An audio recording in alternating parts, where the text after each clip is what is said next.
मेरे नंबर पर अभी कॉल आता है, यहाँ पर रिज़ल्ट तैयार हो रहा है। सो आपका जो है वो यहाँ पर रोल नंबर और नाम वगैरह आया हुआ है मेरे पास। सो वो मतलब जो है सो आप मतलब डिस्क्वालीफाई हैं। अगर आप मेंस क्लियर करवाना चाहते हैं केवल, ठीक है, तो आपको 1,20,000 देना पड़ेगा। ये मेरे पास रिकॉर्डिंग में अभी प्रूफ देता हूँ, ऐसा नहीं कि मैं हवा में बात कर। नमस्कार, आपका स्वागत है दाराज धर्म में और मैं आपके साथ प्रशांत धीमान। इस वक्त मैं झारखंड की राजधानी रांची में हूँ और चुनावी गर्मी के बीच, सरगर्मियों के बीच एक मुद्दा लगातार चल रहा है। मुद्दा है जीएसएससी और सीजीएल का। सरकार ने 2 दिन नेट बंद रखा और पूरी गारंटी दी कि इस बार हम छात्रों की परीक्षा पूरे ट्रांसपेरेंट तरीके से कराएंगे। लेकिन उसके बाद छात्रों के पास एक नोटिफिकेशन आता है या छात्रों को पता चलता है कि हमारा पेपर लीक हो गया है, जिसके बाद झारखंड कर्मचारी चयन आयोग के बाहर कई छात्र प्रदर्शन करते हैं, आंदोलन करते हैं। कभी राज्यपाल आश्वासन दे रहे हैं, कभी जो अध्यक्ष हैं आयोग के वो आश्वासन दे रहे हैं, कभी हेमंत सोरेन कह रहे हैं कि ये सब तो भाजपा के लोग हैं। सभी छात्र जो हैं वो भाजपा के संगठन के लोग हैं, इनको भाजपा वालों ने भेजा है, चुनाव है इसलिए विरोध करने के लिए। खैर, ये तो अपनी अपनी राजनीतिक बातें हैं, लेकिन ये मेरे हाथ में झारखंड मुक्ति मोर्चा का ट्वीट है और ये जेएसएससी सीजीएल को लेकर है। हालांकि पूरा पढ़ूंगा तो बहुत समय लग जाएगा, लेकिन मैं 1-2 लाइनें पढ़ के आपको बता देता हूं कि क्या कहता है झारखंड मुक्ति मोर्चा इस मुद्दे पर। झारखंड मुक्ति मोर्चा कहता है कि भाजपा ने एक कोचिंग गैंग बनाया है जिसका पूरा धंधा कोचिंग के नाम पर आम छात्रों को लूट कर चलता है। उनका काम है छात्रों को बरगलाना और झूठ पर झूठ परोसना ताकि उनकी दुकान चलती रहे। यहाँ पर हेमंत सोरेन का झारखंड मुक्ति मोर्चा है, उनका ये भी कहना है कि भाजपा नहीं चाहती कि पेपर क्लियर हो, क्योंकि नौकरियां लग जाएंगी तो हमारा ग्राफ बढ़ जाएगा, वोट हमारे पास परसेंटेज बढ़ जाएगा। लेकिन अब इन लोगों से बात करें, ये सभी लोग आप देख रहे हैं ये टीचर हैं। सर, क्या नाम है आपका? मेरा नाम बसंत कुमार कुशवाहा हुआ। बसंत कुमार कुशवाहा। बसंत कुमार कुशवाहा जी, कब से छात्रों को आप पढ़ा रही हैं सर? मैं यहाँ पर 6 वर्षों से सेवा दे रहा हूँ इस सेक्टर में। हाँ, 2019 से मैं पढ़ा रहा हूँ और मैं झारखंड के जो विभिन्न एग्ज़ाम हैं, जिसमें जेएसएससी द्वारा आयोजित, जेपीएससी द्वारा आयोजित जो एग्ज़ाम है, उन सभी की एग्ज़ाम की मैं प्रिपरेशन करवाता हूँ। प्रिपरेशन करवाते हैं। तो ये जो पेपर लीक हुआ है, पहले मैं जानना चाहूँगा इस पर आप लोगों की क्या प्रतिक्रिया है, क्या कहना है? सर देखिए, इस चीज़ पर अगर हम अभी बात कर लें, जो ये जेएमएम का ऑफिशियल ट्विटर हैंडल से आया हुआ है, तो यदि मान लीजिए कि इनका कहना है कि हम लोग हैं जो कोचिंग गैंग वाले आदमी हैं, ठीक है। तो जिस दिन हम लोग हेमंत सोरेन जी के साथ, जब 2019 में माननीय रघुवर दास की सरकार थी और जब उन्होंने हम लोग को आह्वान किया था और जब हम उन लोग के साथ थे, तो उस दिन किसका आदमी हम लोग थे? अगर आज मैं उनके कोचिंग गैंग का आदमी हूँ, चाहे मैं आज बीजेपी का प्रवक्ता बन के बात कर रहा हूँ या फिर मैं मतलब बीजेपी वालों ने हम लोग को मतलब पैसा दे करके बुलवा रहा है, तो फिर उस दिन तो आप यही कर रहे थे। इसका मतलब चूँकि ये 2016 का एग्ज़ाम निकला हुआ है ना, जिसका 2019 में रद्द करवाया गया, और उन्होंने जब गलतियां किया तो उस दिन भी हम लोग साथ खड़े थे और उस दिन हम लोगों ने भी रघुवर दास को मतलब ये करने पर, मतलब घुटना टेकने पर मजबूर कर दिए थे। और इन्होंने वादा किया था कि झारखंड हित की रक्षा करने के लिए और झारखंड के युवाओं को न्याय दिलाने के लिए आप हमको एक बार देख करके सत्ता में दीजिए। हम लोगों ने इसको भरपूर समर्थन दिया और आज देख लीजिए ये क्या कर रहे हैं। आज हम लोग को वही घोषित कर दे रहे हैं कि इन लोग बीजेपी गैंग का आदमी हैं। तो आप सोच सकते हैं कि यह कितना गिरा हुआ और कितना नीच किस्म का मतलब ये ट्वीट है।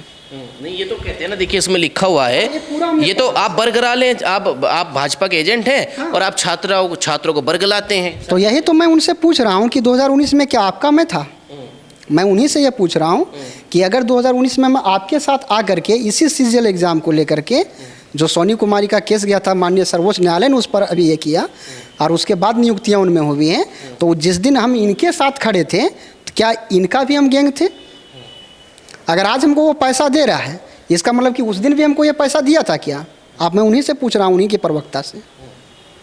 देखिए सर, एक ही बात है, कहने के लिए हम लोग को प्रवक्ता बोला जा रहा है, ये मतलब गैंग बोला जा रहा है, लेकिन सर एक बात मैं आप ही से पूछना चाह रहा हूँ, मीडिया बंधुओं से पूछना चाह रहा हूँ कि अगर कोई किसान अगर फसल को बोता है और अगर उसका फसल किसी कारणवश, चाहे वो सूखे की मार से, चाहे वो बाढ़ की मार से, अगर वो बर्बाद हो जाता है, तो उसका दर्द, मतलब उसका जो कलेजा, वो दर्द से पिघलता है कि नहीं?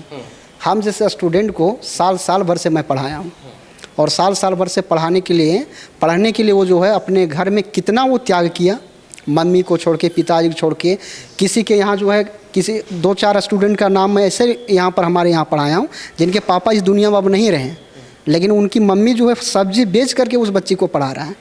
और वो उसको हम लोगों ने फ्री में हम उसको एडमिशन दिए कि आप फ्री में पढ़ करके और जैसे सीजीएल का एग्ज़ाम निकालिए। अगर उसका टेस्ट कॉपी अगर देखना चाहेंगे तो हमारे पास उसका 10-10 टेस्ट जो यहाँ दिया है उसमें उसका रैंक देख करके कोई भी ये नहीं कहेगा कि बच्ची कमज़ोर है पढ़ने में। लेकिन उसका एग्ज़ाम में ना हो करके और होता किसका है, जिसको हम लोग आज तक जानते ही नहीं हैं। ऐसे ऐसे स्टूडेंट का रिजल्ट होता है जो उसको मतलब झारखंड की मतलब उसकी हिस्ट्री, भौगोलिक और उनकी ज्योग्राफी भी पता नहीं है और उन लोग का हो जा रहा है। तो ये क्या चीज़ है सर? कहीं ना कहीं उन स्टूडेंट के साथ जो हम लोग एक किसान की भांति उसको सींचते हैं पौधा की तरह, उनके साथ तो नाइंसाफ़ी है। और जब नाइंसाफ़ी उनके साथ होगा तो एक स्टूडेंट को मतलब प्रोटेक्शन देने के लिए और स्टूडेंट की व्यथा को मतलब आगे बढ़ाने के लिए हम तो आगे आएंगे ही ना। उसके बाद इनको जो कहना है ये तो राजनीतिक एक पूरी तरह प्रोपेगेंडा वाली बात बोल रहा है, थोड़ा नहीं है। आप ये बताइए, आप छात्र हैं और आप टीचर हैं, जब उत्पाद परीक्षा भर्ती निकलती है उसमें बच्चे मर जाते हैं तो बोलते हैं कि वैक्सीन की गलती है, भाजपा ने वैक्सीन लगवाया था, तब भी वो पल्ला झाड़ लेते हैं। अब आपको भाजपा का प्रवक्ता बता दिया है, क्यों ऐसा कर रहे हैं? हेमंत सोरेन जिम्मेदारी क्यों नहीं लेना चाहते झारखंड की युवाओं की? झारखंड की युवाओं की जिम्मेदारी क्या है? इनके अंदर अब संवैधानिक नैतिकता नाम का कुछ चीज़ ही नहीं बचा है। मैं तो खुलेआम मीडिया के सामने बोल रहा हूँ कि अगर इनके अंदर ज़रा सा भी संवैधानिक नैतिकता नाम की चीज़ बची है ना, तो आज भी झारखंडी हित की रक्षा करने के लिए वो आगे आए। और ये जो सीजीएल का हम लोगों ने, आप ये बात कहिएगा कि क्या आप लोग मतलब बात कर रहे हैं, मतलब हर चीज़ बहकावे में बात कर रहे हैं, ऐसा कुछ भी नहीं है। हमारे पास प्रॉपर एविडेंस है जो कि यहाँ के संवैधानिक प्रमुख है माननीय महामहिम राज्यपाल महोदय, उनको भी मैंने सौंपा है। इसी बात को लेकर के कल जेएसएससी कार्यालय में जब घेरावा हुआ हम लोग ने, जब उनको भी वही पेन ड्राइव और वही सबूत को सौंप करके आए हैं। और उन्होंने कल आश्वासन इस बात को दिया है कि सोमवार को मीटिंग होगी, उसके बाद ही आगे की कार्रवाई होगी। हम लोग जेएसएससी कार्यालय से आकर के 1 भी घंटा बैठे नहीं, तब तक वो आंसर की जारी कर रहा है। ये क्या चीज़ दिखाता है कि अगर वो चोर नहीं है तो फिर उस चीज़ को जांच करने में उनको क्या प्रॉब्लम पड़ रही है। इसके पूर्व में जो हुआ था, जो 20 जनवरी को एग्ज़ाम जो हुई थी, जो रद्द हम लोगों ने करवाया था, उस एग्ज़ाम के बारे में कहा था कि एसआईटी का गठन हम लोगों ने किया। आज इतने दिन हो गए, जनवरी से लेकर अभी तक हो गया, एसआईटी का आज तक रिपोर्ट नहीं आया। इन्होंने एक एंटी कॉपिंग बिल बना रखा है झारखंड में कि अगर कदाचार कोई करता है एग्ज़ाम में इस प्रकार का, तो हम उसको कड़ी से कड़ी मतलब उसमें 1 करोड़ का जुर्माना भी है और 10 की 12 वर्ष का सज़ा भी है। तो उस व्यक्ति को आज तक आपने काहे नहीं चिन्हित किया और वो व्यक्ति को अभी तक काहे नहीं दिए अपने सज़ा? तीसरी बात ये है कि ठीक है, इन्होंने कहना है कि जेएसएससी ने जो प्रेस कॉन्फ्रेंस किया, हम उनकी बात से एकदम सहमति हैं कि आपने अपने तरफ से जो है हर चीज़ उन्होंने कोशिश किया, पूरा सील पैक किया, पूरा कैमरा के साथ रिकॉर्डिंग किया, वहाँ पर भी मतलब जो है सो सारे मतलब जो है डीसी के यानी जो कलेक्टर हैं उनके नेतृत्व में उसको ये किया। हम उनकी हर बात से सहमत हैं। लेकिन एक बात बताइए सर, कहने का मतलब कि जब ऊपर से आप कितना पानी भर रहे हैं, लेकिन अगर घड़ा नीचे से अगर छेद है तो वो कहाँ से होगा? ये तो सबसे मेन जो ये हुआ है, ये इन लोगों से नहीं, एजेंसी के माध्यम से है। जहाँ तक हम लोग को पता चल रहा है कि जब ये इंटरनेट बंद है और जब फ़ोन पर कर करके रिकॉर्डिंग कर करके भेजा जा रहा है, तो ये इंटरनेट बंद होने के बाद वो फ़ोन करके और उसको लिखवा दे रहा है। तो ये क्या है? तो यहाँ पर मान लिया आप अपना, ठीक है, कल जो सेक्रेटरी साहब से बात हुआ, अपना उन्होंने पूरी तरह से अपना पल्ला झाड़ लिया कि हमारे तरफ से कोई नहीं, मैं भी सहमत हूँ नहीं है। लेकिन फिर ये हुआ तो एजेंसी के माध्यम से हुआ, तो फिर आप उस एजेंसी को देते क्यों हैं? अगर उस प्रकार की एजेंसी है तो आप ऐसी एजेंसी को हायर करिए। 8 वर्षों से जब लगातार एग्ज़ाम में ऐसा हो रहा है तो एक ऐसी एजेंसी को हायर करिए कि आप उस एजेंसी को, जो एजेंसी भारत में पूरी पारदर्शी और निष्पक्षता साथ एग्जाम ले रही है। मतलब मुख्यमंत्री भी पल्ला झाड़ रहे हैं, अध्यक्ष भी पल्ला झाड़ रहा है। राज्यपाल से क्या बात हुई? राज्यपाल से उन्होंने आश्वासन दिया इस बात को कि आपने जो ये किया इसकी हम जांच वगैरह होगी, और उन्होंने आश्वासन पॉजिटिव और दिया है कि अगर गलत जो पाए जाएंगे एग्ज़ाम को रद्द कराना है और एग्ज़ाम को रद्द करवा पुनः निष्पक्ष और स्वतंत्र रूप से एग्ज़ाम लिया जाए। आप लोगों से भी बात करेंगे, लेकिन मैं अभी उससे पहले एक बात बता दूं कि अभी सर ऑनलाइन क्लास पढ़ा रहे थे, उसी बीच इनको एक फ़ोन आया। अब वो कहानी पता करते हैं कि वो फ़ोन इनके पास क्यों आया लाइव क्लास में, और इनके पास वो रिकॉर्डिंग भी है। अगर रिकॉर्डिंग है मेरे आपके पास रिकॉर्डिंग है, मैं चाहूँगा कि आप अगर सुना सके तो सुनाएं बाद में। लेकिन हुआ क्या था बताएंगे लाइव क्लास के दौरान? देखिए, लाइव क्लास के दौरान एक्चुअली मैं जेपीएससी मेंस का एग्ज़ाम अभी लिखा हूँ और मैं रिजल्ट का वेट कर रहा हूँ। तो मेरे नंबर पर अभी कॉल आता है और वो कहता है कि क्या आप बसंत कुमार कुशवाहा जी बोल रहे हैं? बोले हाँ जी। आप कौन बोल रहे हैं? तो बोले कि मैं झारखंड लोक सेवा आयोग से बोल रहा हूँ। हम बोले बताइए क्या बात है? बोला कि यहाँ पर रिज़ल्ट तैयार हो रहा है, सो आपका जो है वो यहाँ पर रोल नंबर और नाम वगैरह आया हुआ है मेरे पास, सो वो मतलब जो है सो आप मतलब डिसक्वालीफाई हैं। तो यदि आप क्वालीफाई करवाना चाहते हैं मेंस में तो आपको मतलब कुछ खर्च करना पड़ेगा। तो हम बोलें कि कितना खर्च करना पड़ेगा और क्या उसका प्रक्रिया होगा? तो उन्होंने कहा कि अगर आप मेंस क्लियर करवाना चाहते हैं केवल, ठीक है, तो आपको 1,20,000 देना पड़ेगा। 1,20,000 दे। देखिए इस तरीके से झारखंड में उन्होंने कहा, ये मेरे पास रिकॉर्डिंग में अभी प्रूफ देता हूँ, ऐसा नहीं कि मैं हवा में बात कर रहा हूँ। वीडियो रिकॉर्डिंग भी है और ऑडियो रिकॉर्डिंग है। वीडियो अभी तक रिकॉर्डिंग नहीं है, ऑडियो मैंने जो बात हुई है लाउड स्पीकर करके मैंने उसको रिकॉर्ड किया है, वो मेरे पास रिकॉर्डिंग है अभी, ठीक है। उसके बाद मैंने बोला कि मैं आप पर कैसे ट्रस्ट कर सकता हूँ इस बात के कि आप वहीं से बोल रहे हैं और आपको मेरी, तो उन्होंने मेरा पूरा बता दिया, आपका नाम ये, आपके पापा का नाम जो है, मम्मी का नाम, डेट ऑफ बर्थ, ये सारी चीज़ बता दिए, जो कि ये कॉन्फिडेंशियल होता है। जो कि अगर मैंने अपनी डेटा को जेपीएससी कार्यालय को सुपुर्द किया है ऑनलाइन के माध्यम से, तो ये सारी डेटा जो है वो मेरा दूसरे के पास कैसे गया? और अगर ये कॉल फ्रॉड है, चाहे ये कॉल अगर वो जेपीएससी कार्यालय से नहीं आया, तो फिर मेरा डेटा जेपीएससी कार्यालय से लीक कैसे हुआ? और वो ये बात को कैसे जानता है कि मैं जेपीएससी का मेंस का एग्ज़ाम लिखा हूँ? जो पीटी एग्ज़ाम लिखा है उसको तो नहीं दे रहा है, जो फेल हो गया नहीं, तो मेरे नंबर पर वो कॉल क्यों आ रहा है भाई? ये भी तो सोचने वाली बात है। तो ये झारखंड में एक तरह से जो प्रतिभावान स्टूडेंट है ना, उनकी यहाँ पर कोई कदर नहीं है, जहाँ तक मुझे अब लगने लगा है। क्योंकि पिछले बार भी कॉल आया था मुझे, पिछले बार भी मैंने जेपीएससी क्लियर किया था, और पिछले बार जब आया तो मैं उसको मतलब गोल मटोल मान लिया कि यार ये फ्रॉड वगैरह है, ये सब कुछ नहीं है। लेकिन देखिए फिर मैंने जब मेंस लिखा है तो फिर मेरे पास कॉल भी आया है और प्रॉपर मेरे पास रिकॉर्डिंग है उसका, जो क्या कर सकते हैं कि जो उसको ट्रू कॉलर में हम डाल के नंबर को देखें तो उसमें लिखा है पाठक सर के नाम पर आता है, ट्रू कॉलर में शो कर रहा है, और वो प्रॉपरली बता रहा है कि मैं अभी रिजल्ट का नंबर जो है मैं चढ़ा रहा हूँ। तो आप बताइए कि मैंने यहाँ तक उनको पूछा कि मेरा कितना नंबर से मैं डिस्क्वालीफाई हो रहा हूँ, तो बोलता है कि वो चीज़ हम नहीं बता सकते हैं। ये सारी बातें रिकॉर्ड हो गई है। अच्छा सर ये बताइए, तो आपने बात बताई जो आपके साथ बीती है, देखिए कितनी बड़ी बात है कि एक टीचर के पास ही फ़ोन आ जाता है, जो आप स्टूडेंट्स को क्या बताएंगे, फिर क्या पढ़ाएंगे? लेकिन किसी स्टूडेंट्स के पास फ़ोन आए वो तो झांसे में आ जाएगा।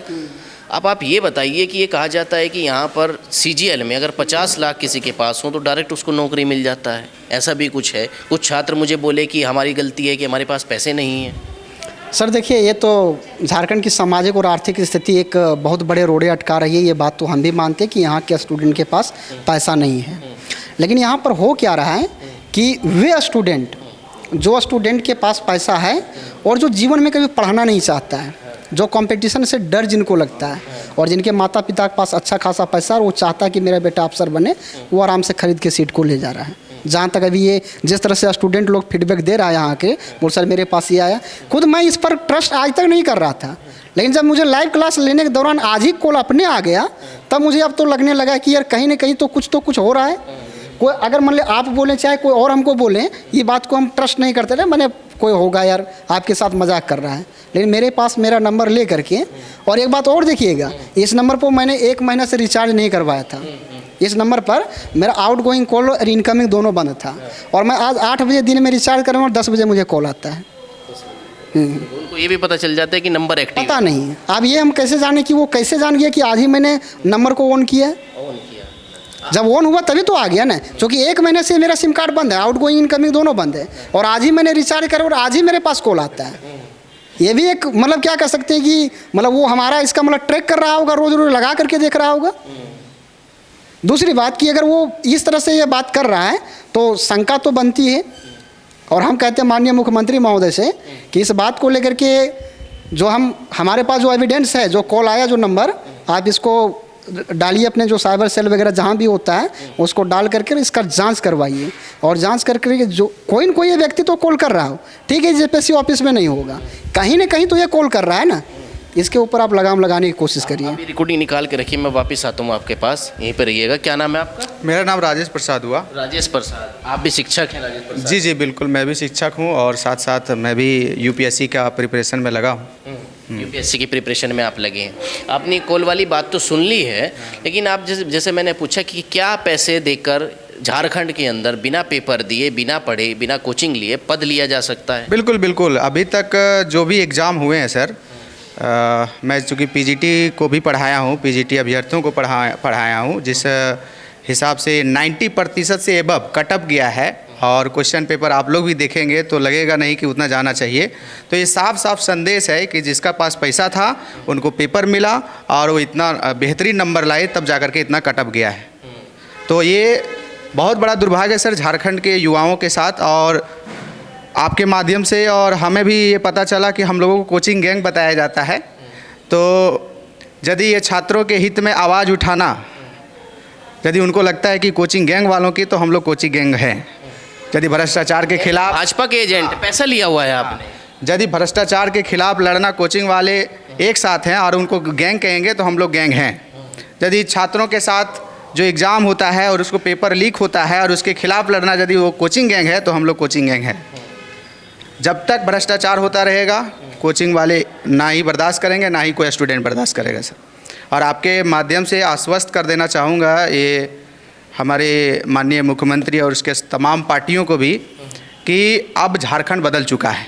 अब इस दौर में आप लोगों को बुर्बक नहीं बना सकते हैं, स्टूडेंट के साथ धोखा नहीं कर सकते हैं। जिस प्रकार से आप बेटियों के लिए मैया फलना ढकना योजना ला रहे हैं, ये योजना पे ज़्यादा ध्यान है। हेमंत सोरेन का मैंने देखा मैया योजना के बोर्ड भी लगे हुए हैं, कहीं पे ये बोर्ड तो नहीं लगा हुआ है कि इतने लाख रोजगार हमने दिए हैं, ना ये बोर्ड लगा हुआ है कि पेपर लीक अब नहीं होगा।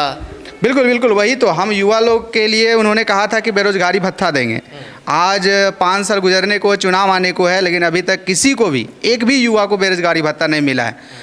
तो आप मैया योजना दीजिए, चाहे कोई भी योजना दीजिए, ठीक है, उस योजना का हम सम्मान करते हैं। लेकिन जो युवा दर बर दर भटक रहे हैं, जिनका सपने टूट रहे हैं, 8 साल से जवानी बर्बाद कर दिए हैं, उनके लिए भी तो आप सोचिए, उनके लिए भी तो आप मुख्यमंत्री हैं। क्या एविडेंस आपने राज्यपाल को दिए? और राज्यपाल को हमने यही एविडेंस दिया सर कि सबसे बड़ा एविडेंस हमारे पास ये था कि 22 तारीख का जो एग्ज़ाम था, उससे एग्ज़ाम की जो शुरुआत होती है वो 8:30 बजे से होती है। लेकिन एक बच्चा है, एक अभ्यर्थी है, उसके पास 7:9 मिनट में 7:09 मिनट में उसके पास क्वेश्चन पेपर के साथ साथ आंसर भी आ जाता है। जब एग्ज़ाम दे करके निकलता है वो, तो मिला करके देखता है एकदम हूबहू वही क्वेश्चन था। और यही सबसे हमारे लिए सबसे पुख्ता एविडेंस था, जो हम लोग राज्यपाल महोदय को भी दिए और जेएसएससी कार्यालय ने जो मांगा था माननीय जेएसएससी को भी दिए हैं। और हम लोग डिमांड किए हैं कि जल्द से जल्द इस सीजीएल एग्ज़ाम को रद्द किया जाए। रद्द तो 2019 में भी हुआ था, फिर आप रद्द करवा देंगे। बच्चे कह रहे हैं हमारी उम्र निकल जाएगी, बच्चा देने जाता है, टीचर रद्द करवा देता है। देखिए सर, हम लोग एक भी बच्चा जो पैसा दे करके सिलेक्शन लेता है, एक भी लोगों को बर्दाश्त नहीं करेंगे। हमारे मेहनत का जितना ये सब्र लेना चाहता है ले ले, लेकिन हम लोग जब तक पूरी एकदम साफ तरीके से एग्ज़ाम नहीं कंडक्ट हो जाता है तब तक हम लोग बर्दाश्त नहीं करेंगे और साफ़ सुथरा एग्ज़ाम के लिए सब कुछ कुर्बान करने के लिए तैयार हैं सर। आपका क्या नाम है? मेरा नाम धर्मवीर है। आप भी पढ़ाते हैं? जी बिल्कुल। क्या पढ़ाते हैं आप? हम तो जीएस के टीचर हैं, तो जीएस संबंधित विषयों को पढ़ाते हैं।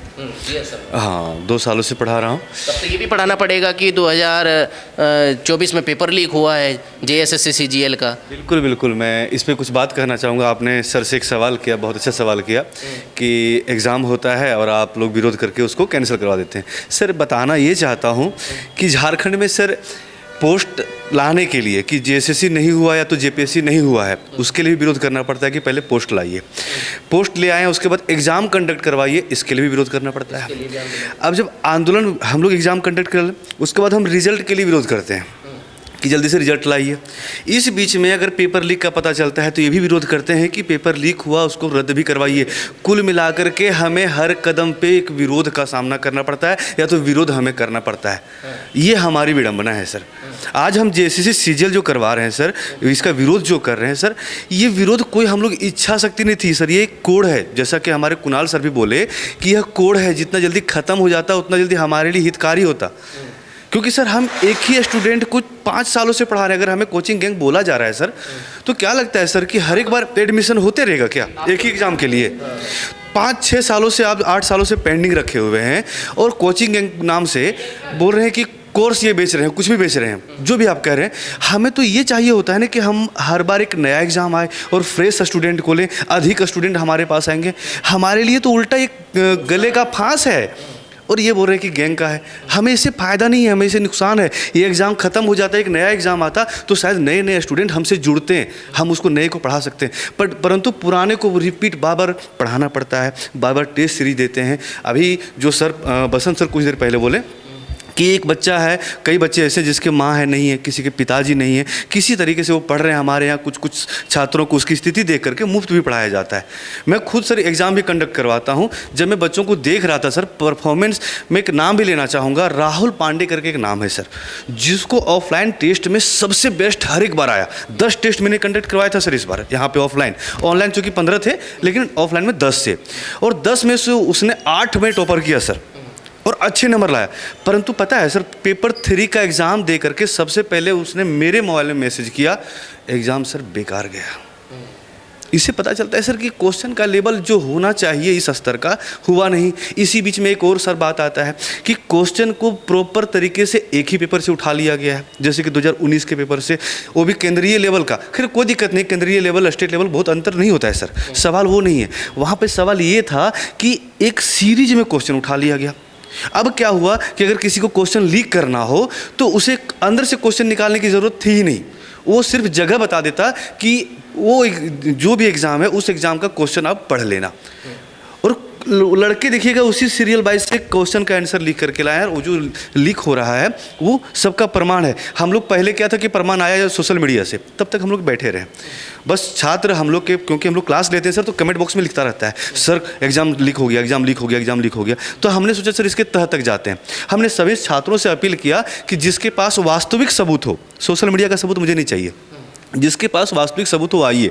शुरुआत में कोई नहीं आए सर, दूसरा तीसरा दिन आकर के 4 लड़के आते हैं सर, 4 लड़के आते हैं। और उसको जब हम लोग देखते हैं मोबाइल में, तो सर जो सोशल मीडिया पर लीक हो रहा है ना सर, उससे हटकर भी उसके पास थे सबूत सर।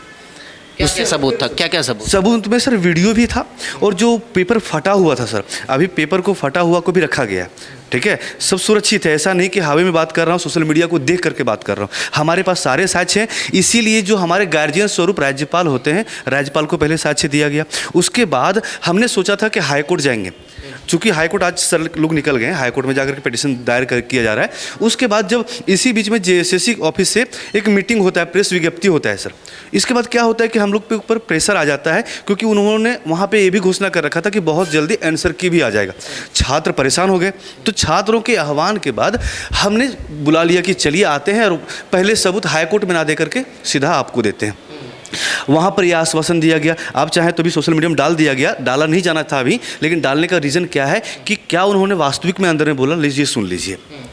तो वो डालने के बाद सर पता ये चलता है कि सोमवार तक का आश्वासन दिया गया था सर, कि सोमवार को जो भी कार्रवाई होगा सोमवार तक आपको बता दिया जाएगा। लेकिन देखिए सर, हम लोग विरोध करके रूम पहुँचे ही और आपका आंसर की का नोटिस जारी हो गया। आंसर की का नोटिस जारी हो गया। मैं फिर से पूछना चाहूँगा, तो जब इतने सबूत आप लोगों के पास हैं, इतने टीचर यहाँ पर होंगे झारखंड के अंदर, इतने बच्चे हैं, तो फिर हेमंत सोरेन क्यों पल्ला झाड़ रहे हैं? कभी भाजपा का एजेंट बता के, कभी वैक्सीन की गलती बता के। क्या है सर, सिंपल सी बात है सर, पूरे 4-4.5 साल बीत गए सर।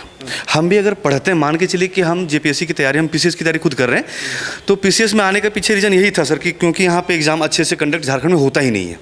तो शुरुआत में मैंने JSSC CGL का भी फॉर्म भरा है सर। एक बात और बताना चाहूँगा सर कि JSSC CGL का मैंने फॉर्म भरा, लेकिन जब जाने की बात हुई ना सर, मैं पढ़ा तो रहा हूँ ना, मैं चाहता था एग्ज़ाम दे सकता था, मुझे अंदर से मालूम था सर कि एग्ज़ाम होगा नहीं सर, अच्छे से नहीं हो पाएगा, और मैं नहीं गया हूँ सर। आपको पहले ही पता था? नहीं, पता नहीं था सर, मुझे अनुमान था कि ये एग्ज़ाम इसी तरह से हो रहा है और ये भी बेकार हो जाएगा। कहीं सरकार के और ये सिस्टम से भरोसा ही उठ गया आप।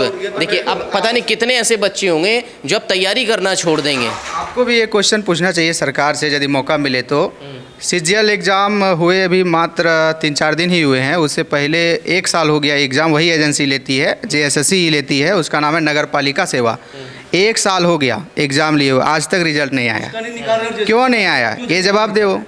एक साल पहले एग्ज़ाम लिए हो, आज तक रिजल्ट नहीं जारी किए हो, और ये 2 दिन पहले आप एग्ज़ाम लिए हो, एकदम उतावले हो इस रिजल्ट जारी करने के लिए, तो कहीं ना कहीं आप खुद ऐसा काम करते हैं जिससे छात्रों के मन में संदेह होना लाजमी है। ये जो आरोप है छात्रों का कि ये तो चुनाव आने वाले हैं, इस वजह से पूरा नहीं कर पाए थे। आप हमसे पूछे थे कि आखिर में क्या इस तरह की बात है सर, तो मुझे जो अनुमान है, मुझे जो लगता है, क्योंकि मैं अगर एक एग्ज़ाम की तैयारी करता हूँ तो मुझे एग्ज़ाम के आखिरी वक्त में अगर पता चलता है कि मेरी तैयारी अच्छी नहीं है तो मैं क्या करता हूँ कि दिन रात पढ़ता रहता हूँ सर। उसी प्रकार मुझे लग रहा है कि ये सरकार जान रही है कि 4 साढ़े 4 साल कुछ काम मैंने नहीं किया, तो जो बचे हुए 1-2 मंथ हैं इसमें कुछ भी कर डालूँ,